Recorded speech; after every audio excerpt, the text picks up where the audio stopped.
So we should be thinking 1 E and a 2 E and a 3 E and a 4 E and a 1. You'll see in the music it's grouped in threes. It's just to show the rudiments, but not to mistake, this is still just in straight 16th notes here. 104 beats per minute. Let's just try the first measure. 1, 2, 3, 4. And all we're gonna do from there is repeat that measure again. So let's try measuring 1 and 2 together.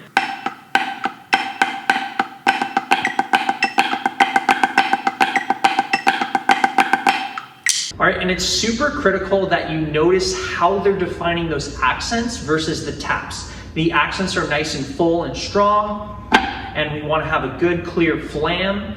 And then we also, after that flam, are going to keep our taps very, very low and controlled. So we have got this good solid flam, which is going to be a downstroke, not going to allow the stick to rebound all the way back up like I would a legato. So downstroke flam, followed by a left hand tap, and then another right hand tap. And then rinse and repeat off the left hand.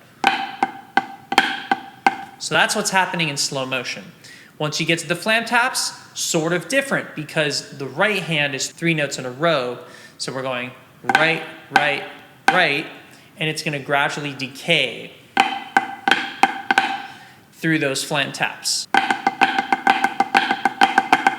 A little natural decay through the flam tap is totally fine, and you'll see the Vanguard is kind of doing that. All right, now measure 3. This is where we kind of shift the pattern. So 2 flam accents followed by 1 flam tap to then 2 flam accents and then another flam tap. So we've got flam accent, flam tap, flam accent, flam tap, right.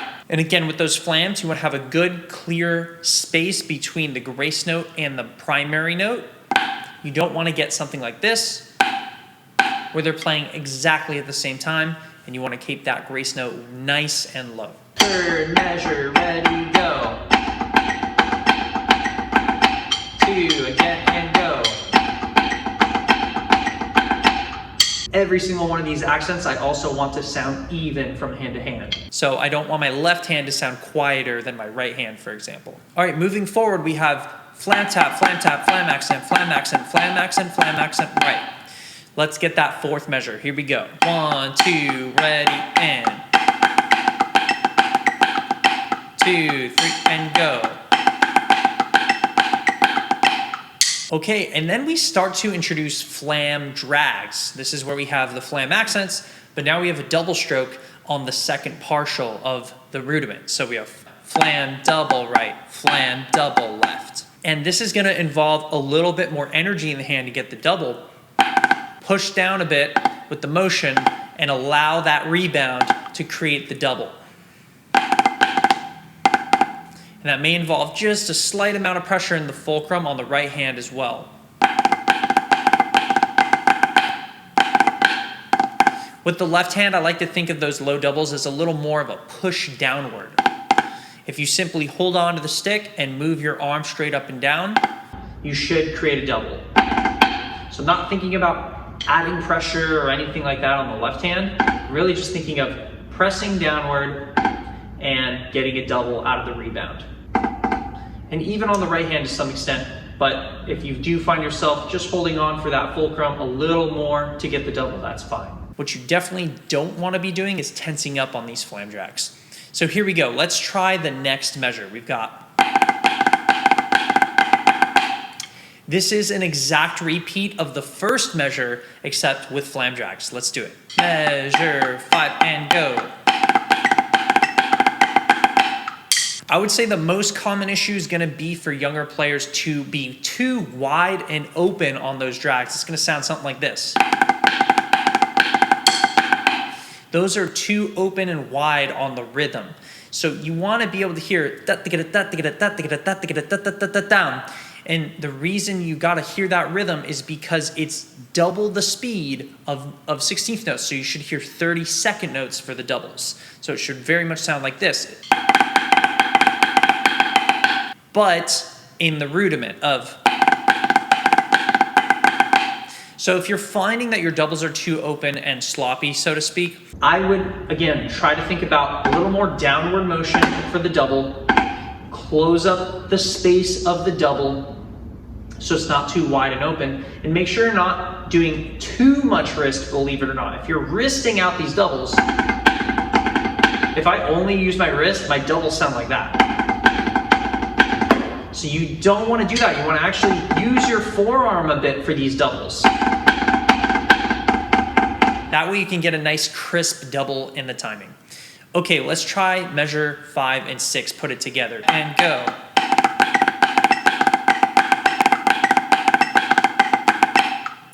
Moving forward, we have the same pattern as measures 3 and 4, but with flam drags. Let's do it. 2, 3, and go.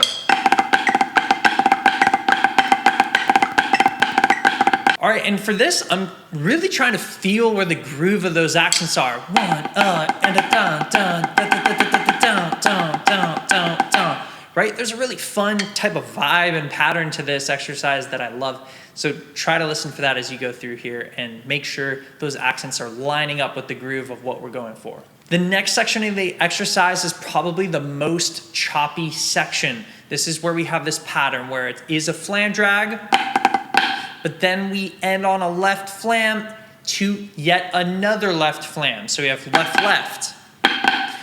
It's basically a legato stroke to a downstroke, and then we repeat, but off the left. Flam drag, right, right. So practice through that slowly. Flam drag, left flam drag, right, right, right?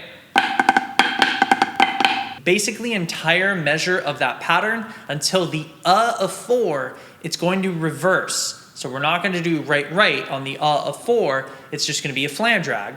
So flam drag, and then left, left, right, right, left, left, flam tap, left. And that flam tap gets you to the left hand. So you have a 2-measure pattern, and then you're going to repeat that 2-measure pattern again. Let's just try the first 2 measures, see how it goes. 1, 2, 3, and go.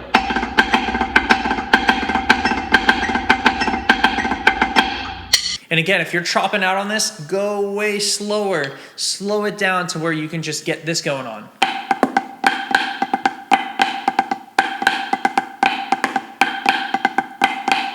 I just keep the tempo slightly at a medium tempo so that those who can hang on can play with me. You could also slow down this video, play along. All right, and then let's hit the next 2 measures where we now are off the left hand. Same exact pattern, except we end this second measure with 2 left hand flams and stop there. Let's try it. Next 2 off the left.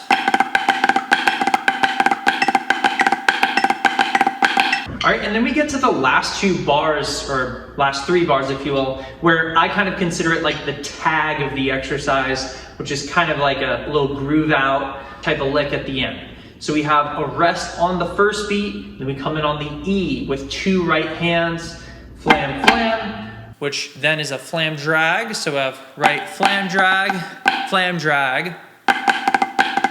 so that type of thing. Flam, flam drag, right. Then we've got a flam roll, where we start with a flam and then just play low doubles. This is 3 E and a 1.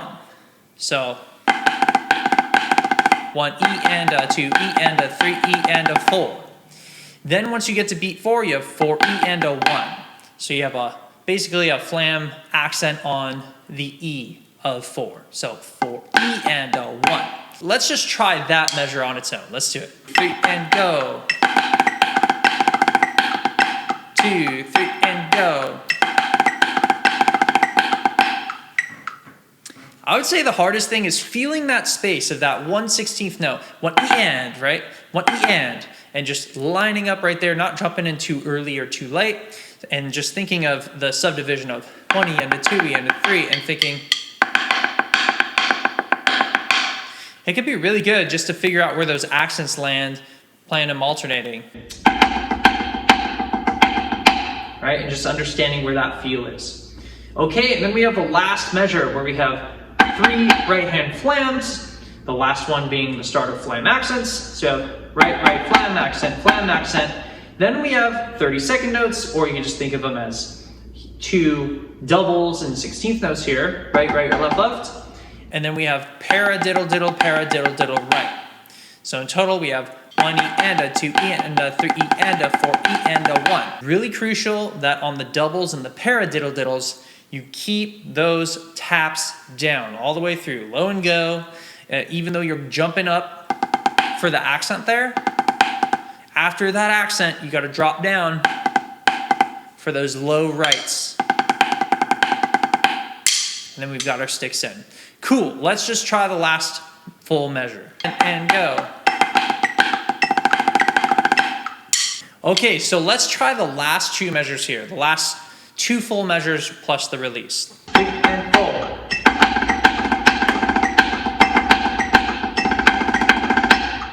All right, let's work backwards on this. Let's try measure 9 to the end. So that's back where we have this pattern. Let's go back to there and try measure 9 to the end, and then we'll keep gradually working it back. Let's do it. Measure 9, set, go.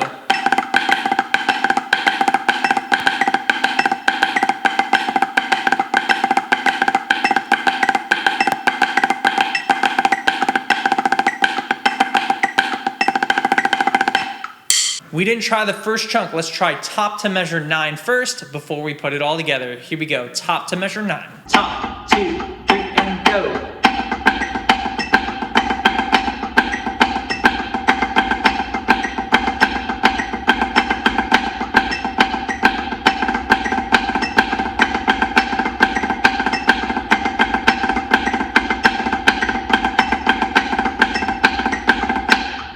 And one thing I do want to mention is it can be a common issue to also rush through the flam taps. There's something about flam taps that they just kind of fly a little more. So be careful that you're not rushing through on your flam taps and you're not going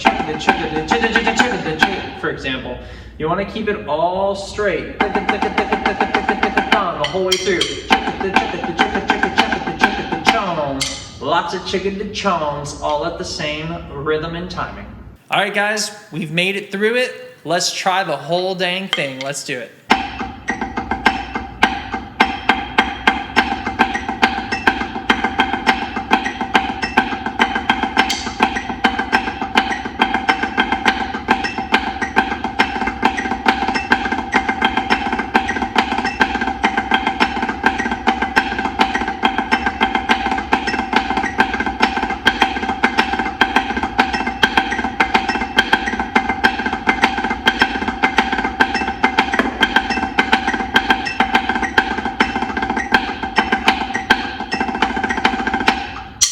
All right, just for fun, I'm gonna play it now at 80 beats per minute.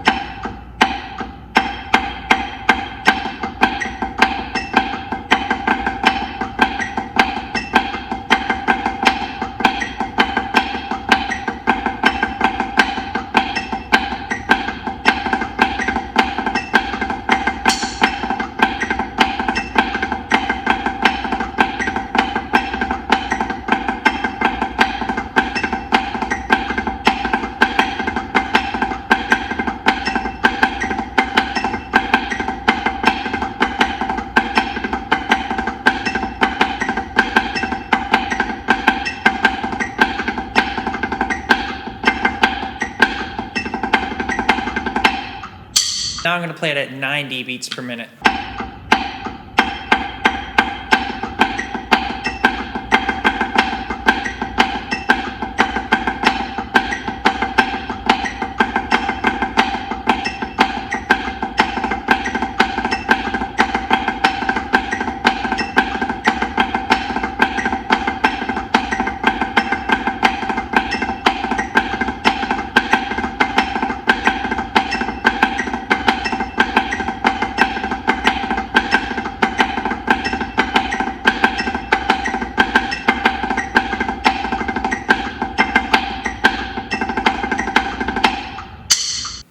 All right, guys, thank you so much for joining me for another episode of RE Teaches Drums. I hope you enjoyed the video today. If you did, please let me know by liking this video, dropping a comment below, and also subscribing for even more. Our current goal is to reach 1,000 subscribers by the end of the year. It's a big goal, but I think we could get there together. All right, guys, thank you so much. Till next time, RE Schiller out.